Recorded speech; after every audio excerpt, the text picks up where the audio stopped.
Recently, Hyundai brought me down to its Irvine, California design studio where I got a preview of the new Crater concept. Pretty darn cool. I did a separate deep dive on it for you to check out. A bonus, chilling in the design courtyard was the IONIQ 6N. All 6s get a mid-cycle refresh with redone fascias and lamps, but the 6N gets serious performance upgrades. Hyundai has announced that this is definitely coming to the North American markets, and that's great news for enthusiasts because when I drove the 5N at Laguna Seca, it was seriously one of the best things I've ever done behind the wheel of an automobile. A quick refresh if you've somehow missed the praise bestowed upon the 5N. Far more than just stripes and trim, it gets a serious power bump over the standard 5, upgraded cooling for the batteries and motors, aero tweaks, plus performance tires, suspension and brake upgrades. There are switchable performance tones and simulated gear shifts called N E-Shift. Okay, so here's the thing. There's the sound, but you actually feel the shift. It's an actual physical thing.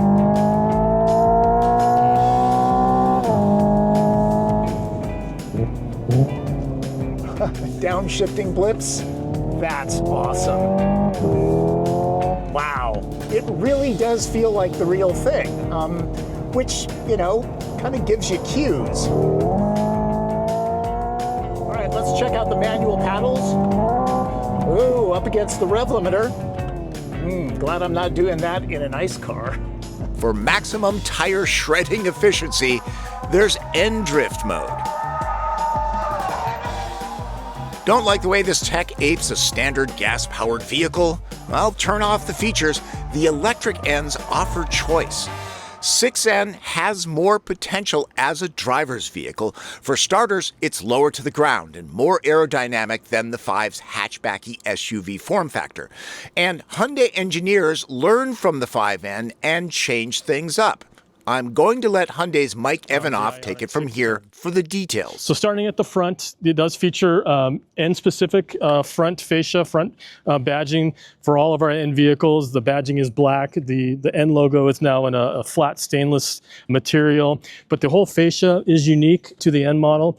But then also with the refresh, the headlights have been relocated from up above in here on the hood and the fender to down below, featuring that pixel theme throughout. There are air curtains or air shutters that are hidden inside here, so they can either open or close depending on cooling needs, aero needs. So that will operate kind of behind the scenes. And while we're at the front of the vehicle, I'll kind of talk about the motors real quick. It is obviously a dual motor all-wheel drive system that can split between all front, all rear, in between 50-50. But the front motor is about 225 horsepower. The rear motor is 378 horsepower. So you combine, you get 601. Which is the same as the IONIQ 5N. But then there's also what we call N-Grin boost, which is like an overboost feature, like a push to pass. So that gives you 10 seconds of the additional 40 horsepower for a total of 641. There's a 10-second cycle time, so 10 seconds on, 10 seconds off. Also, that's now incorporated depending on which drive mode you're in and how far you are into the accelerator pedal. I think it's like 85 or 90% and above. That N-Grin boost will kick in automatically, so you get that power when you need it without having to press the button, but you can still control it manually. The battery is 84 kilowatt hour battery, up a little bit from prior. I think IONIQ 6 before was a 77.4, so we've increased the battery capacity. It is also common with the 5N and the regular IONIQ 5 as far as the battery size is concerned. The whole vehicle has been widened 60 millimeters, so it is about 1.5 inches, a little over an inch on each side to house these larger wheels and tires. It is a 20-inch wheel, but it's a 9.5-inch wide wheel, and those are wrapped in 275/35 Pirelli P05s. So this is the 5th generation of the electrified version of the P0, so we're excited to bring those to the IONIQ 6N. Obviously, with electric vehicles, you get a lot of benefit from regenerative braking, up to 0.6 Gs of regenerative braking on this car with the N pedal. We still have mechanical brakes, 15.7 inches or 400 millimeters in the front, huge rotors, 4-piston calipers up front as well, 2-piece rotor design. One of the big differences obviously is the body style between the 5N and the 6N. This is what we call kind of our streamliner appearance. Coefficient of drag is 0.27. The base car is about 0.22. So yes, there is a little bit of an increase, but you're talking much wider tires, the wider fenders, the body. So you've got a lot of things working against your aerodynamic efficiency, but still at 0.27, very aero efficient. The lower section kind of ties in the front to the rear, kind of one piece from front to back.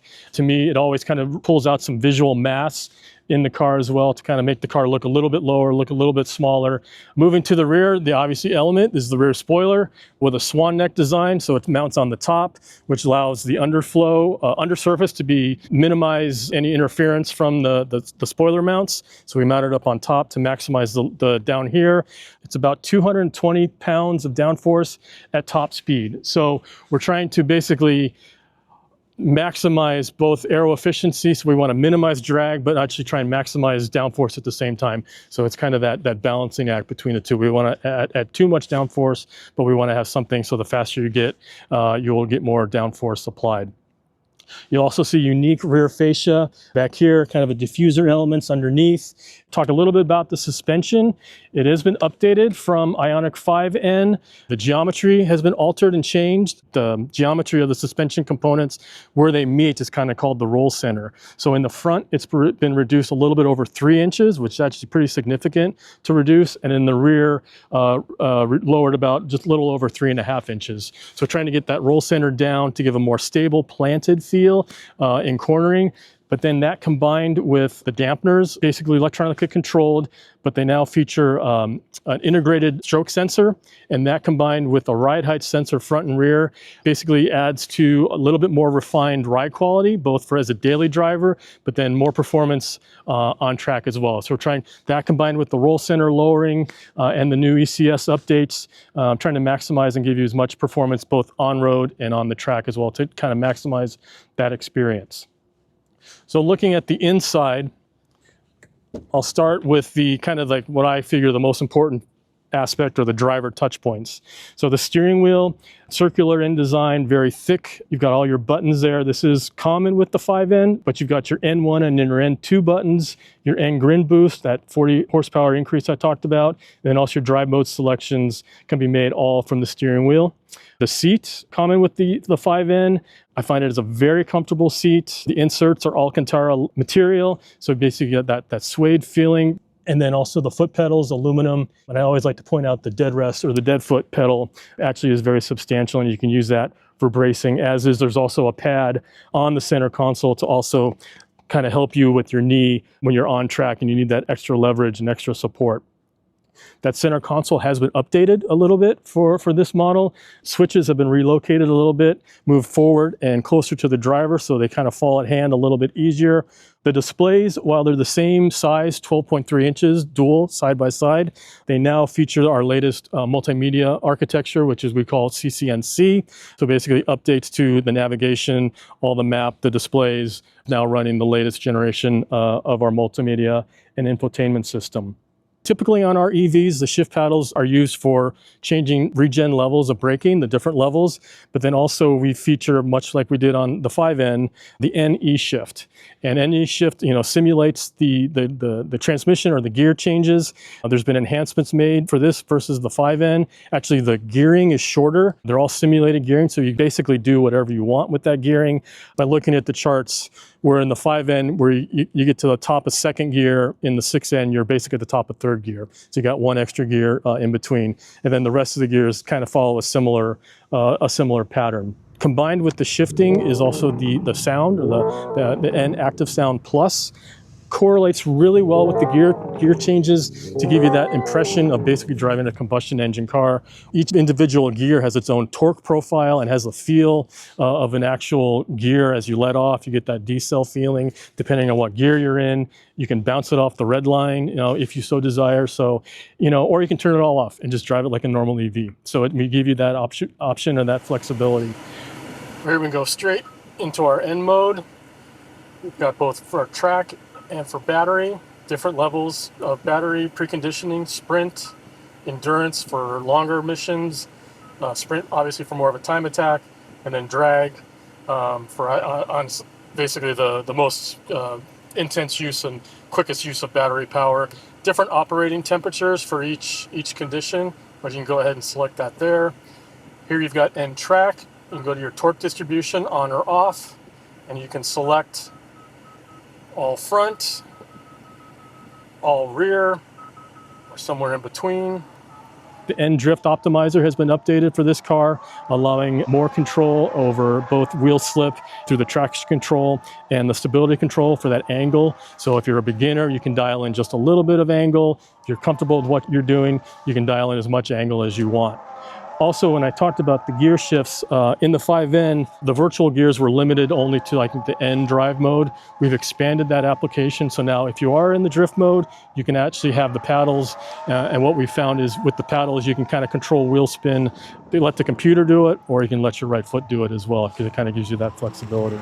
The 5N really took the market by storm, is putting fun into an EV, which I think a lot of people didn't think was possible. But I think with the 6N, our goal is just to build upon that. Incremental improvements, just keep on making it better. Now with the sedan body style, the lower roll center, it transforms into a vehicle that really, I think, will put a smile on everybody's face, either on the street or on the track. One complaint unaddressed: the seats lack power adjustment or memory. The hatchback 5 will be more useful. The 6 smaller boot is further hamstrung by the additional chassis bracing, though it's still useful. If you're wondering, from the driver's seat, the wing does not block visibility. Like the 5er, the high-performance 6 is pretty much sold one way with a choice of paint color. I'm a fan of performance blue. Together with the reddish-orange trim, it has a Gulf racing livery vibe. The matte finish is replaced by pearl, which should be easier to care for. The charge port switches from CCS to NACS. Hyundai's 800-volt architecture supports a max DC fast charge rate of 350 kilowatts. That's Lucid and Porsche territory. The 5N's range is EPA rated at 221 miles. My guess, 6N will get a slight bump due to aerodynamics. It seems future 5Ns will eventually get some of 6N's improvements, but not all of them, in case you're wondering. Expect to see this in late spring, early summer of 2026. Hope you got something out of this first look at the Hyundai IONIQ 6, and really looking forward to driving this because, well, like every other auto rider, I love the 5N. Thanks for watching. Hey, subscribe to the channel, click notifications, follow me on social media, and if you have a question, leave it in the comments. I'm very good about getting back to people. For Driven, I'm Tom Volk.